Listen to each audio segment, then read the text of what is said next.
Cookies is something which is like phasing out right now. If you don't accept cookie as a user, brands won't be able to retarget because they need those information. So if they are not doing it, what are the other ways to target or reach out to the audience? The only way is through zero party and first party data.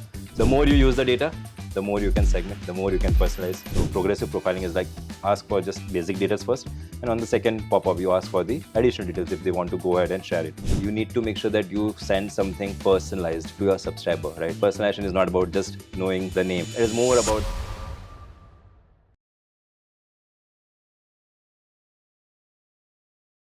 Hey everyone, welcome back. We're here with yet another video on CRM, and this time around we're talking about a topic that most of you have been grappling with. It is all the rage, talking about zero-party data. And a lot of you have been searching about zero-party versus first-party data. Collecting the data, of course, is something that a lot of people might know things about, but how to use that data, how to make sense of that zero-party data, these are things that people struggle with. And to address all of those questions and then some more, we have invited our guest, our head of email and CRM, Mr. Chintan Doshi, to join us and walk us through all of the questions that you have. Let's start with the most fundamental question, Chintan. How are you feeling about the way that data-driven marketing is evolving today? What are your thoughts and what excites you about it? So first of all, Rishabh, thanks for having me here, and I'm pretty excited about the zero party versus first party data challenges because nowadays that's the key, right? Website cookies are still old, but before I deep dive into the zero party versus first party, we'd love to answer your questions around data driven marketing. Uh, I'm super excited. It's like the new trend, right? Data driven, because till now the traditional way of email marketing was more of batch and blast, doing some traditional journeys or automation. But things are moving towards utilizing the data, be it zero party data, first party data, or any data which is based on engagement, like someone engaging on your emails or on your push notifications, in-app or SMS. So yeah, the more you use the data, the more you can segment, the more you can personalize. And if you are connecting personalization and segmentation together, definitely it is going to give you the better results compared to not utilizing it. So I'm excited on leveraging it, and we are already leveraging it for many of our brands which are directly connected with Mavlers and utilizing our CRM services. So glad to say that data driven is getting injected and getting utilized by many brands, and happy to support more brands. I'm so glad to hear you say that, and I'm here to pick your brain further, and we're going to walk into all of those different steps. Let's start by addressing what zero party and first party data is, and for everyone who doesn't know how to get that in, let's just get the fundamentals set in. Yep. Before we go into zero party and first party, let's understand how you get the data, right? Yeah. Normally, once let's say if we talk about an e-commerce website or a store, you get visits. That visits could be organic from, let's say, Google or search engines, right? The other visits you might get from social or from paid traffic, be it paid social or paid channels like, let's say, Google ads or Bing ads. So this is the way you generate traffic for your website. And I'm sure you are aware that now, because of some rules and regulations, you need to accept cookies as a user, right? Before you allow the brands to let it store in your browser. So the utilization of cookie was more around retargeting and making sure that you showcase the similar products or similar offerings to your visitors if they are not getting converted to a subscriber or a prospect in your marketing automation platform. So cookies were only the mechanism, right, so far to retarget the audience who is visiting your web page. But now we have also gone further, that if there is an audience who is filling out the form on your website, right, and giving you some details, that's where the zero party and first party comes into the picture. Now, if we first talk about zero party, that is more around how you collect the information from the visitors or subscribers. Like those are the people who has willingly or given that consent to share those information. It could be something around, let's say, interest of those people, right? It could be around preferences of those subscribers, survey response, right? And many a time when you are trying to subscribe to a newsletter, they are having those preferences that, okay, what you would like to have in terms of offering, let's say interest. If it's talking about a skincare brand, let's take an example of that. They also try to ask for what skin type you are majorly having, and then based on that they also customize it. So that is about taking the inputs from the user, and that's more around zero party, where you take information from the subscriber or a visitor and utilize that data moving forward in your CRM journey, be it any channel, email, SMS, push, or in-app. If we talk about first party is majorly not something that the subscriber is willingly giving, but you are tracking it based on the interaction. Let's say someone visited your website or browsed few products. Now that is an interaction on your website. That is the way for you to store data. You can also store information in terms of, let's say someone is purchasing, someone is abandoning a cart, someone is doing some engagements on your email. Let's say they opened it, they clicked it, right? Those are the engagements which are more termed into first party, where you are tracking the information of your subscribers or visitors once they are known to you, definitely, because they would have given you the email address or phone number and those details. So those are the information which is categorized into first party. And the major benefit I see of both zero party and first party is you leverage this data to enhances your communication, be it any channel. Now, if you go further in terms of leveraging why this is required, because cookies is something which is like phasing out, right? It's like now no people are aware that, okay, I don't want to allow all cookies, I'll only allow certain cookies, or I won't accept cookies at all. Now if you don't accept cookie as a user, brands won't be able to retarget because they need those information. So if they are not doing it, what are the other ways for a marketer or a brand to target or reach out to the audience? The only way is through zero party and first party data. So I feel this is definitely going to make a big impact and people are leveraging it. If I talk about platforms, there are many platforms who are supporting both zero party and first party, but the way we are serving our customers in Mavlers, majorly for e-commerce and D2C, we feel Klaviyo is the platform which leverages it in a right way for e-commerce and D2C industries, where you can make sure that you have seamless integrations. Klaviyo provides a seamless integration with Shopify and WooCommerce, because those are the two big platforms in e-commerce industry which are highly used, and Klaviyo provides a seamless integration where your data gets synced easily. And there are also some automatic ways in terms of pre-built forms and everything which you can leverage in Klaviyo to collect zero party and first party data. If we go further, how Klaviyo is leveraging it, Klaviyo normally has advanced segmentation and predictive analytics, which is more around leveraging the user behavior and the purchase behavior. So that empowers the marketer to use data-driven decision, or it's more around making sure that you use data to have a hyper personalization, right? Which is again a talk of the town, right, in the industry. So pre-built forms, having preferences, preference centers in Klaviyo, right? That is making it easy to collect zero party and first party data, and that's why we prefer Klaviyo as a platform if someone is trying to leverage zero party or first party, specifically for e-commerce and D2C industry. So a lot of brands are understanding the importance of collecting this zero party data, but they're still stuck on, collecting this information in that basic sign up form. And I know that you have mentioned there are so many different ways and avenues in which we can explore. Segmentation was something that you mentioned of the skincare brand, right? So similarly, could you give us a lot more other examples on how people can collect the zero party data? Yep, sure. So the basic thing which we want to move away from, or move away from cookies, getting the details of your visitors, right? Yeah. So first thing first out is making sure that you have their details, be it phone number, SMS, first name. So there are many ways you can do it. The first one would be interactive forms or pop-ups, right? So I'm sure you would have visited brands or website who has a spin wheel, Yeah. right, where you try it out for a certain discount. Once the discount number comes in, post spin wheel, you put out all the details, be it first name, last name, and email details, and you get the coupon code. Now that is a way to interact with the website and making sure that the visitors are open to share this information about themselves. So one could be them about just details of email, first name. The other area could be identify the preferences. So have a progressive profiling. So I take their first name, last name, or email address, and then ask about the preferences. The example I gave about skincare, right? If you want to customize it for your brand, type of skins, right, which is relevant to that particular user. Now you can't ask everything at once. So progressive profiling is like ask for just basic details first, and on the second pop-up you ask for the additional details if they want to go ahead and share it. Not a compulsion, but whoever shares, you would be able to leverage. So that is one way of doing it. The other area is having quizzes and survey.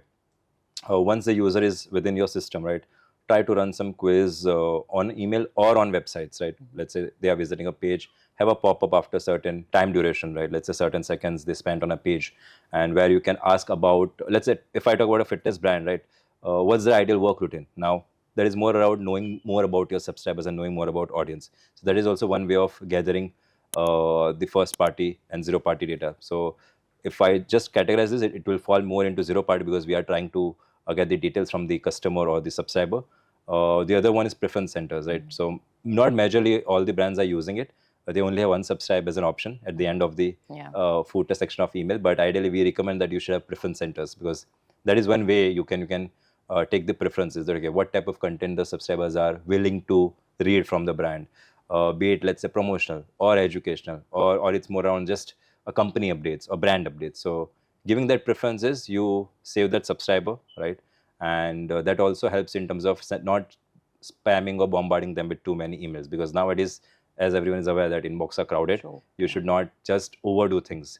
The next one, which I feel is another way, is a loyalty program, which is again more towards the customer side of the thing, but asking for how they would like to be rewarded, right? Be it like getting early access of the sale, or getting higher discounts, or it is about exclusive content, right? So if you're targeting your customer segment, this is also one way to collect information, right, in terms of zero party, where you can ask about what is their way of getting rewarded. I can say that I would love to have discounts, right, which majorly every one of us Everyone. loves. I might say that I need an early access of sales because I want to get review to all the exclusive products, right, before it is open to all the general audience. So we normally recommend the second part to our customers, that okay, give that early access, because that is way to get in more revenue, because your customers who are already repurchasing again and again, they would love to have that exclusive. Discounts are slowly and gradually getting Phased out. outdated, but we at Mavlers normally recommend that you try to focus on giving that exclusive access to sales. So that is the way of these are the some ways. There are many which you can incorporate, but interactive forms and pop-ups, or preference centers.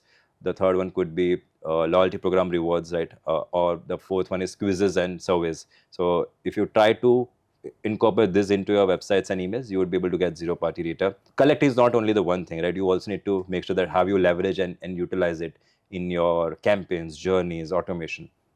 And the basic thing which every brand makes a mistake is around, they definitely collect information, but they don't use it in a smart way to get the output, because as I mentioned, inboxes are too crowded. You need to make sure that you send something personalized to your subscriber, right? That personalization is not about just knowing the name, let's say, hey Risha. Now that doesn't make much sense. It is more about that, okay, hey Risha, this is the product you are looking for. Now that's beyond the level of personalization, and that's where this zero party data comes into the picture. And first party, obviously, if they are if they are using it, personalized email and SMS. So if I want to leverage it for any brand, I would have a personalized email and SMS workflow, which will talk about, let's say, if someone has given an answer based on the quiz and survey, I would only share relevant product. Let's say I opted for a particular skin type, right? During my sign up process, I'll only send products which is relevant to that particular skin type, because then I'm able to connect with the subscriber, right, beyond a level, beyond the first name. And that's what the subscribers are expecting. So that is one way to utilize this data. The other way is you do segmentation and targeting. So let's say there is a group of customers, right? They have a buyer intent or a purchase intent on specific product. Now you tailor the campaign specific to that particular product. Let's say someone has viewed X product, right, on your website. Create a group of segment and target them with that specific category or product. Now that is Yes, more around knowing them further and going deep dive and utilizing that data to get the better revenue and engagement. The third one is Klaviyo also plays a major role, right? So Klaviyo, with the help of Klaviyo, you would be able to have a dynamic content block where you can have that can be personalized and could be dynamic based on audience, based on user also. So someone has viewed product A, they will get product A as a content in the email. If someone has viewed product B, even though in the same segment, they would have a different product. Now, the Klaviyo provides that in a better way, and they are able to leverage it. And we normally recommend that you use the dynamic content block in Klaviyo to showcase products which you can personalize based on the visits and interaction. There's also an AI-powered personalization and segments which Klaviyo provides, where they have a Klaviyo's recommended engine, which suggests products which are highly relevant based on the preferences. So that is also one way you can leverage in your email and SMS flow to get the better output. So if someone is interested in a brand and wants to know about it, but not ready to, at that stage, let's say purchasing stage. So they are in either awareness or consideration stage, that I'm considering this brand to purchase from, but I'm still not convinced that I should do it or not, because I'm still surfing multiple websites, and but they would like to get in touch or keep that contact with the brand. So let's say you might also be doing the same when you are surfing or searching for a particular product. Let's say any beauty product, right? You search in Google, you visit 3 or 4 websites which is coming high in ranking or visits, and you visit those websites, right? You see that website looks good, but still you are not in that stage to purchase. So you will either sign up or will share your information, right? That's where we are recommending a progressive profiling or a staging version. So you don't showcase or ask every information at first go, right? You phase it out. So the way it could be, let's say I have a pop-up form showcasing that, let's say 20% discount. Are you interested? The client or the prospect will say that, okay, I'm interested. Now, then your next pop-up layer will come, which will say that, okay, please provide further details about you, so that I can send it to your inbox. That's where we collect email address. That is the zero-party data. Now, the next step could be, do you have any preferences in skin type? Now, the third one, once I submit the email address and SMS or phone number details, the third pop-up layer could be more about the preferences, right? The preferences, let's say if it's beauty and skin product, the type of skin you are interested in or type of product you are interested in. If I tick that, I get all those details which will help me to personalize my welcome, personalize my campaigns. So that's what we were talking about. So normally in technical term, it is profiling, progressive profiling, but it is about staging out the information collection process, right? Not asking all the information at once, because you don't want your visitors to drop by just seeing that pop-up, right? Because if, as a user, if you know that there are 5 fields you need to fill, you won't give it. But if you know that it is staged wise, right, that dropout ratio reduces. So that's what we recommend to our customers when they are trying to set up opt-in process to get the consent and details about visitors who are visiting the website. Email address is necessary, because if I don't have that email address, I won't be able to do any campaigns. So we take the email address, and then the second part is optional. If I want to share my preferences, the preferences are, as I mentioned about beauty, is skin type. Let's say if it's fitness brand, let's say my ideal work routine, right? So that is optional, right? We don't want to have a compulsion. But if someone gives useful for me, which I can leverage as a marketer for that brand to personalize the communication. So we spoke about zero-party data. We spoke about how to get that data, how to implement that data. And now I would love to do that with the first-party data. We know that a lot of people, like brands, they know how to collect that first-party data. They have that data with them, but they don't know how to segment it, how to use it for their automation and things like that. And I would love for you to address that. So yeah, we discussed about zero party a lot, right? That is majorly about sign up forms and let's say pop-ups, quiz, surveys. First party is something which is more around, I'll say, related to a platform which you're using, marketing automation platform. If I have to give an example, let's say Klaviyo. Klaviyo does it majorly, all the first party interactions, they track it, right? So the brand or the marketer doesn't need to do any sort of implementation or those technical things, right? Which is like, once you integrate Klaviyo and Shopify and add those codes which are required, right, you would be able to review those first party data. So it's not like collecting, but it's about just observing what you are collecting. That's the difference in zero versus first party. And Klaviyo does it pretty well. And as I mentioned, for e-commerce and D2C, we normally don't go beyond Klaviyo, because if that's the ask of the client to leverage zero and first party and also getting better performance and revenue, we want to have a marketing automation platform which can ease out marketers' life, right? And Klaviyo does the same thing for e-commerce. Now, when we want to talk about collecting and leveraging the first party data, I would like to spend some time and talk about how it can be collected, or what is collected, right? It's not about how, but what is collected in the first party data. If you try to understand the sources, right, or the interactions, right, from where this first party data is collected, the first one starts from the website itself. Once an existing subscriber, right, or a customer, right, visits the website pages, right. So I'll term it in, let's say, purchase history of a customer, or let's say website behavior. If I were to start with website behavior, it's more around someone visited few pages of your website, or categories or products. Someone added a product into your cart. Someone abandoned a cart, right, didn't completed the purchase. Now those are the interactions which are getting tracked on marketing automation platform. The other one would be for an existing customer, right, who has already purchased once, let's try to understand and review the purchase history, right? Uh, and we normally term it as RFM model, recency, frequency, and monetary, where we try to understand what is the frequency of purchase, right? What is the AOV, which is again average order value? What was the most purchased category or product which they purchased? So these are some examples. It could, for e-commerce, it could be multiple attributes and things, but for RFM, this is what we normally recommend based on the purchase history. The next thing is more around the channel engagement. If it is for e-commerce, majorly it will be email and SMS, right? Someone who has opened, so you track your open rates, click-through rates, placed order rates, or response rates. So these are the ways you would be able to track the first party for all the three areas: website behavior, purchase history, and email and SMS engagement. The next one is more around little outside the platform, but might be helpful, is customer support interaction, right? So how many returns you are getting, how many refunds or complaints you are getting, because that's also something which you should leverage. So these are the ways or sources from where you utilize the data.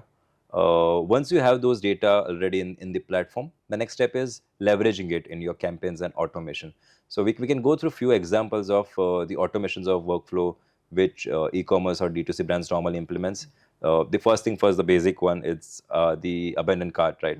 Making sure that whatever cart was abandoned, right? And it's not only about just talking about the cart, but also going to a level that you showcase all those products, be it one product or four product which was abandoned, showcasing all those products into your email, because you don't want to, in general, cart abandonment email that, okay, you have left something in your cart and go and complete the purchase, right? That's not the way, right? You should showcase that, okay, these are the products they have purchased, and also personalizing it with your subject line. So if they have purchased it for a particular category, talk about that category, that, okay, you are interested in a particular category. Do you want to complete your purchase, right? So that could be leveraged, right? So you leverage your first party data in abandoned cart. The next one is more around, I'll say, post purchase. So someone who has completed a purchase, the idea is, let's go ahead and suggest complementary products, or you send something around, if they visit FAQ pages along with purchasing, send how to use those products, right? So you are leveraging the interaction or the first party. So recommend complementary products, or send how to emails or how to use those products. The third one, which is more around, which is again based on email engagement, which is win back. So someone who is not engaging with your emails or SMS from certain duration, be it 6 months, 12 months, depending on brand to brand and what you have set up into your market automation platform. Identify those set of customers, right, who are not coming back. Send incentives, right, before they churn, or you sunset them. So these are the workflows you can normally leverage using the first party data. So, Chintan, how can brands combine both of these zero party and first party data in a way that they can deliver that actual personalized experience to their audience? In my understanding, the brand should combine definitely both zero party and first party to leverage the personalization, but it's more beyond the personalization, because we know that we are using it for personalization part and segmentation, but brands should also monitor the metrics or KPI, right? What was the number before implementing zero party, first party, and then post that, because the idea is collecting and then utilizing it for better engagement and revenue. So that's how I'll be summing up this question. And if I were to start with how to do that, right? We talked about zero party and first party both on in terms of collecting, utilizing, paid campaigns, flows, and everything. But if you try to summarize what zero party is, right? Zero party is more around understanding or explicitly getting the customer preference, because that's where the customer or the subscriber is coming and giving their input, right? What I like, what is my interest, what I want to do, right? And if you talk about first party, that's more around understanding the behavior inside of that same customer and subscriber, right?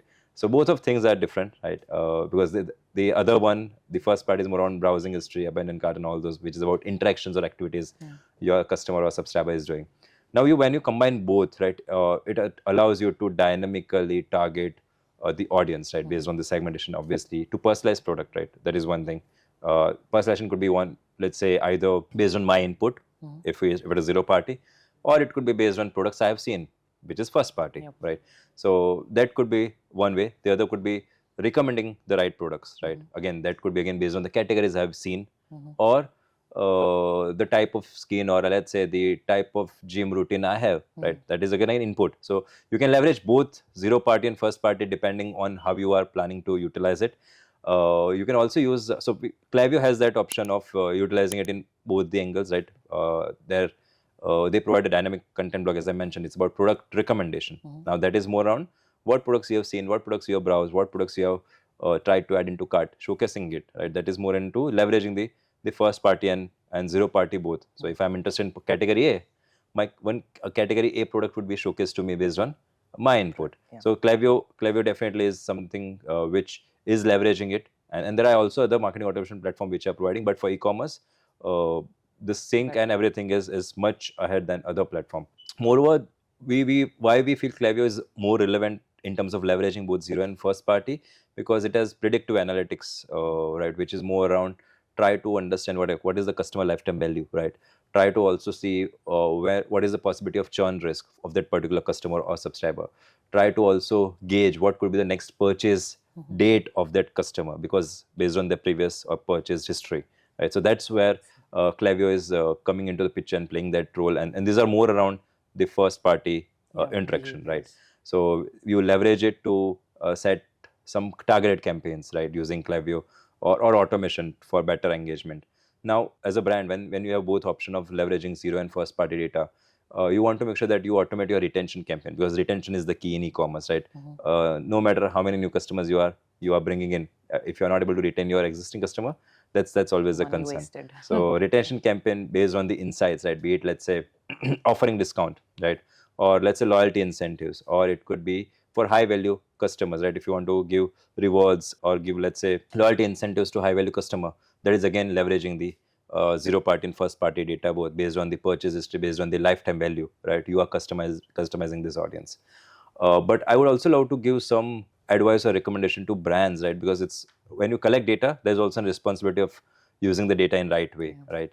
Because collecting is easy, but making sure that you utilize it in right way, and also making sure that you don't utilize it anywhere else. Consent, obviously, yeah, that's the key. So as a brand, you need to be aware that, okay, you follow the compliance, privacy, and also making sure that you use the data in ethical way, right? And that should not be used anywhere, right? So the first thing first, all the brands should make sure that they showcase it on your website via privacy policy on how they are collecting the data and how they are going to use it. It could be around that, okay, they are collecting it for marketing preference, mentioning it on the privacy policy about, let's say, we are going to use it for marketing purpose, we are going to understand the behavior, right? Also showcasing that we are not going to sell or rent this purchase or rent this list to any third party, because the customer or the subscriber wants to have that I'll say peace of mind that, okay, the data is not going outside that brand. So that is one thing. Giving a clear way of opting in, opting out, right? So you should respect the decision of the subscriber. So if I say I'm ready to get communication or messaging from you, that is where you need to respect it, and send the relevant information. And when I say that I want to opt out, that you also need to make sure that you don't send email or any other thing. So if I opt out from email, that doesn't mean you start bombarding me on other channels, right? If I haven't given the consent. So that's also, you need to make sure mention on the privacy policies and all those part. Making it easy for people to opt out. Yeah, it should be, because normally, if you talk about currently, it's one click unsubscribe is something which every, I'll say, email client is talking about, because that is what is needed. That if I click on unsubscribe, I should be let go by the brand, right? It should not force me that, okay, if I click on unsubscribe, it takes me to preference page. That should not be the ideal route, because my intention was to move away from the brand. So the brand should respect that decision. The other could be like, you audit your data on a regular basis, right? Making sure that you clean up the data, you do that hygiene, and also making sure that if those have unsubscribed, you suppress that audience. If you are moving to a new platform, right? If you are unsubscribed from that platform and if you are continuing that platform, suppression might not be needed. But when you're migrating from one platform to other, you need to respect that whoever has unsubscribed in past, right? You don't count them as a consent and then start sending email. So yeah, these are the ways or things the brand should be mindful of.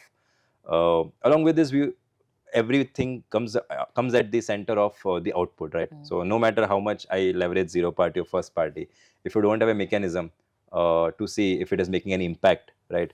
All the efforts are in vain, right? So you should set some KPI and metrics, right? Let's say, what was the metrics before you started leveraging the zero party and first party, and what is the metrics after 3 or 6 months of implementing it. One way of doing or checking it is, let's say, engagement metrics of email or SMS. If the open rate is increased, if you're personalizing it in a right way, if your click rate is increased, right? If let's say visits to website has increased from the email. The other way could be for purchasers. If the repeat purchase has increased, right, because you are targeting the right audience based on what they are looking for, be it they've shared it with you, or be it based on the interaction on the website. So that should increase. Your customer support interaction should reduce, right, majorly, because that's where we feel that, okay, your return, refund, or complaints should reduce slowly and gradually, because you are trying to solve the problems of the customer with the based on preferences. Because we also mentioned about taking preferences or surveys or quiz to know more about the customer. So that these are the metrics, right, which you should focus on. There could be multiple metrics, but these are some examples which you should leverage to see if zero party and first party is making or helping you in getting better engagement. Where you mentioned about how you can track the metric of this customer support reducing, and it increases the retention and it increases the better experience of your subscriber overall. And I think it is a point that you mentioned previously as well, but I'm wondering if brands are able to even capture that, or do they even know to capture this data, and how beneficial it would be. I would love for you to talk about that. So brands definitely would be aware of it, because brands always have a support team, right? Because returns and refunds are part of the e-commerce, right? You can't say you have zero refund and return. That is not the ideal scenario. If that is the case, would love to hear from that e-commerce brand and how they have achieved, right? But yeah, there would be some percentage of returns and refund ratio. Brands will definitely be aware of. Who should be aware of is majorly the marketers who is managing that brand. Because being a marketer of lifecycle marketer, or a CRM manager or CRM person, as our objective is to increase the engagement, increase the visits, increase the purchase, right? And as a CRM person or the marketer, what you have in your hand is the subscribers and customers. You need to leverage that data in the right way, and leverage any communication channel where you have the consent to either push them to purchase if they are a non-purchaser, or push them to repeat purchase if they're a customer, right? That is what a CRM person can do, or increase the website visit, because you are not going to increase the visits on website through SEO or other areas, because that is not what the CRM person is going to focus on. The CRM is always going to focus on the data which is already there in the ecosystem, or on the marketing automation platform. So brands might be aware of and might be tracking it on their e-commerce platform, be it Shopify or WooCommerce or any customer support platform which they are using. Marketers should definitely monitor it and keep a track of it, because even though after increasing CTR and website visits, if you are not able to generate the purchase, or let's say if the purchase is done first time, but if they are not repeat purchase, you need to understand that, okay, are there any challenges with the products or services? Because that's where it is coming little out of the CRM's context, right? Because that's where you need to connect with the e-commerce or the brand. That, okay, these are the challenges. People are returning the product, and you also need to monitor the complaints, right? When you are reviewing the complaints as a marketer, you understand, okay, what are the challenges, and if you are able to understand those challenges, and let's say if you're able to sum it up that, okay, this was highly, let's say 3 or 5 concerns which, let's say 100 complaints has given so far, try to solve those concerns with your communication. That way you will be able to reduce it. So marketers should definitely leverage it, and should also connect with brands and see if repeat purchase is going down even after having better clicks and better engagement on email and other channels. That is something where you need to work with the brand and see that, okay, are the products and service good enough? If not, what could be done to sell better products? So that's where it is coming little out of CRM, but yeah, much needed, because good reviews are always going to be there, because you are always going to focus on customers who are purchasing and repeat purchase. So if you're only targeting repeat customers, you will always get good reviews and feedbacks. But also keep an eye on the refunds, complaints, because that's where you will be able to connect with customers who are not happy with the products and services of the brand. So if you are even able to categorize 3 or 4 problem statements from those complaints, you are definitely able to make sure that those complaints are not repeated in future. I mean, I understand technically it is a little not CRM related, but isn't it though? Loyalty, retention, all of these trust building, you are trying to bring down the overall cost of marketing over the years, no? Definitely it is, but we don't have 100% control as a CRM, because we also need to have that input from brands, right? Okay, we ask for the data. If we get it, we definitely would be able to leverage and utilize it. But then what is wrong with the product, right? We'll be able to get it from the complaints and refunds. But then if something needs to be changed or some products needs to be replaced, we can recommend, but then ultimate call would be of brand itself, right? That okay, whether they would be able to replace that product with a new product or offering. So it's a, I'll say, jugalbandi or combination of both the brands and the e-commerce, right? Partnership. Yeah, the core partnerships, which is required at every stages, but here it is pretty much crucial because you are focusing on retention and loyalty, as you mentioned. So yeah, marketers should be definitely be aware of complaints, which I feel many of the marketers are not looking into, because their focus is on generating repeat purchase and converting subscribers to customers. So new customers are always welcomed and should definitely be focused, but complaints or customers who are leaving the brand are also something which you should be mindful of. That ratio should not increase month on month or quarter on quarter. So you've given us a lot of insight on, what zero party is, and all the way through what kind of data to track also. Now I would like you to make things a little more tangible, because I think we've spoken about everything in depth, but let's make it more practical for us. Do you have an example to help me understand? Yep. So we might have few examples to discuss, that I would like to pick the one which we recently came across on Mavlers' part. So there was a skincare brand, right, where they were struggling with their engagement and revenue. Right, if we go further deep dive on what were the challenges, the challenges was they were having a good visits, because they were investing a lot on paid, because obviously between products you need to showcase it on social, be it social media, social ads, digital ads on Google ads and everything. So they were investing heavily, and they were getting the visits. They were also getting the visit to conversion or form conversion ratio, which is more on people coming into your marketing automation platform by filling up the form, right? But one thing which was lagging, right, was they were only focusing on collecting the basic information of, like, let's say, first name, email address, and not going beyond that, right? To give you some example, like, let's say, if it's a beauty and product, right, try to gather that birthday information, for example, birthday of that user or birthday of someone if they're gifting it, because that could be one information. Again, this is more related to zero party because it's an user input, as we discussed earlier. So try to gather that anniversary date, if that is, because obviously I would love to give some beauty product to my wife if I'm sharing that anniversary date with them. So that n number of options could be there, but this is where the struggling challenge is of not having more options to segment, right? How would as a market I would be able to segment if it's only about first name, last name, and email address? I would need more information about the user. Behavior is a separate game, right? We'll discuss about the first party on a later stage, but like zero party is the crucial part, right? And that was missing, right?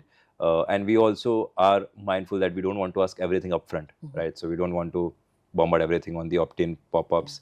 And we discussed a lot with that brand that, okay, how we can leverage and collect more information, because that way we'll be able to segment the users. So that was a major challenge, not having the right segmentation. The segments they were leveraging was based on purchase, right? Because obviously leveraging the first party, but not leveraging the zero party, which is crucial, because I still feel zero party is having more weightage than first party, because that helps you to connect with the end user, right? Because user has given that input on their own, right? Behavioral might be still 90% accurate, 80% accurate, because I would just scroll through the product, but I might not be interested because I just heard that this product is good, but I might not need it right now, right? But when I'm giving some input, right, that is something which I'm connected to, right? So I still feel zero party is having a better weightage on first party. So coming back to the challenge which they were facing was majorly right segmentation, right, from a zero party standpoint, and also leveraging it, right? So first party information we're getting stored, as I mentioned. There's nothing a brand needs to do a lot, because marketing automation platform already providing it with some basic integration and everything. So they were not leveraging that part, and that's where they were challenging with open rates and revenue. Even though having a higher audience base, they were not able to generate new customers and revenue.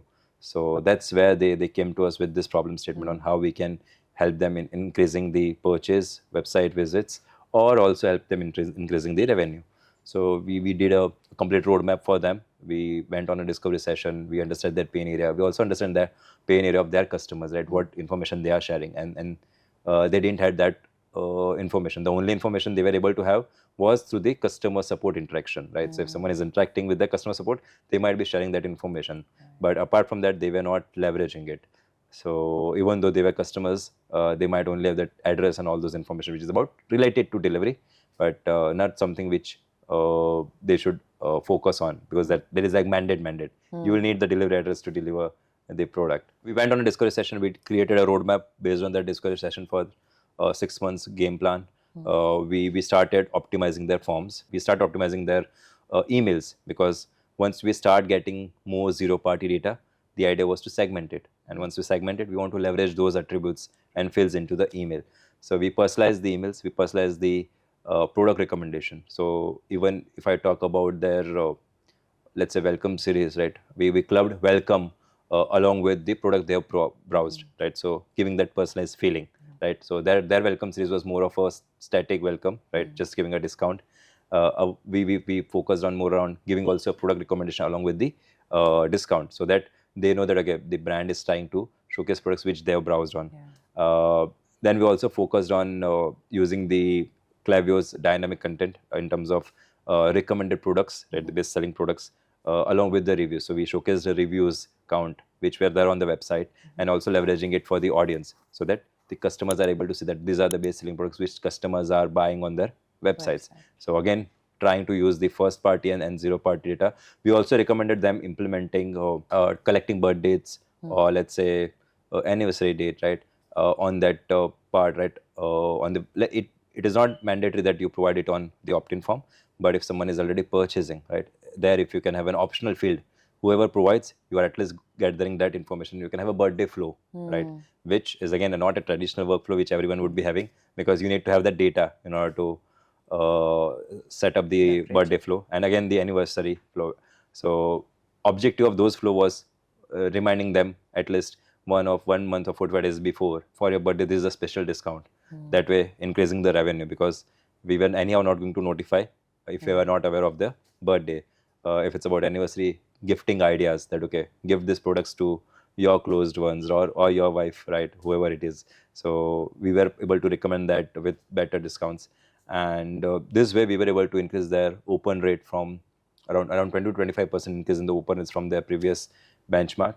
And we were able to uplift the repeat purchase, I'll say more around the retention, because we were able to have that loyalty program set up for them, right? Which was again based on the first party data. So we collaborated both zero and first party data to increase the repeat purchase. There we were able to see uplift around 15 to 20% of the repeat purchase in the first 90 days of the conversion, right? Where we were showcasing how to of the product, right? They have purchased, and along with that, we're also sending recommended products, which they were able to leverage. So that's how we were able to give them the output, which has helped them increase the engagement and revenue overall. So just by ensuring these setups, you were able to get that kind of a lift. So it is a tried and tested method, basically. It is something that people have been overlooking, and it is something that we can start implementing today, and you don't have to do it alone. Yeah. We're here to do it for you, but we are still working with them to categorize the audience further, apart from the first name, last name, birthday, and all this information. It's about also categorizing them based on the skin type, right? Because we have implemented a preference center for them. Okay, we don't want, as I mentioned, I don't want to make sure that we showcase everything on opt-in form, because that might be too much. We have that option available, but if there are audience who has not opted in or filled that information during the sign up process, we wanted to make sure that they fill out that information once they are in the email marketing journey or the marketing automation journey. So if they subscribe, we send email and then we ask for the preferences that okay, what is your skin type? Let's say if it is about dry skin, oily skin, right, or it's a combination of both, right? That way we'll be able to categorize them into different segments and send products related to dry skin, right, to that particular audience. Send products related to oily skin, right, whoever has opted for. Now again, this is more around leveraging the zero party data. So there could be multiple examples and ways to do it, but before you do that, you need to understand the brand, right? You also need to understand the pain points of the customers, and also understand what are the USPs the brand has in terms of selling it to the customer. Thank you so much, Chintan. This has been an incredibly insightful session, and I'm sure that everyone who is watching would know now what zero-party data is, how they have to leverage it, and they will know exactly what first-party data is and how to leverage it, how to combine both of them. And they know now, thanks to the example, what a tangible way of even implementing it for themselves Yep. looks like. So this is almost like a how-to guide that he's given you yet again. And if you've been struggling with your Klaviyo and if you've been struggling with your marketing, we have an entire team over here dedicated to support you. And you don't even have to feel the obligation of, giving us your project. We have a team who is here to help you despite that. So get on a call with us. There is no pressure over there, no obligation. Get all your doubts clarified. If you need us for an audit, we are here to help you with that as well. We have entire blogs that have detailed all of these topics and more in much detail. So be sure to check that out and follow us on all of our socials. And if you haven't already watched Chintan's video on e-commerce automations, do check that out. He has personally created a guide where he has spoken about 23 odd journeys, right? Maybe more in that. And it goes all the way from welcome sequences, like the emails that you need to be using for your welcome journey, to post-purchase and cart abandonment and everything in between. Thank you for joining us, and we'll see you in the next one.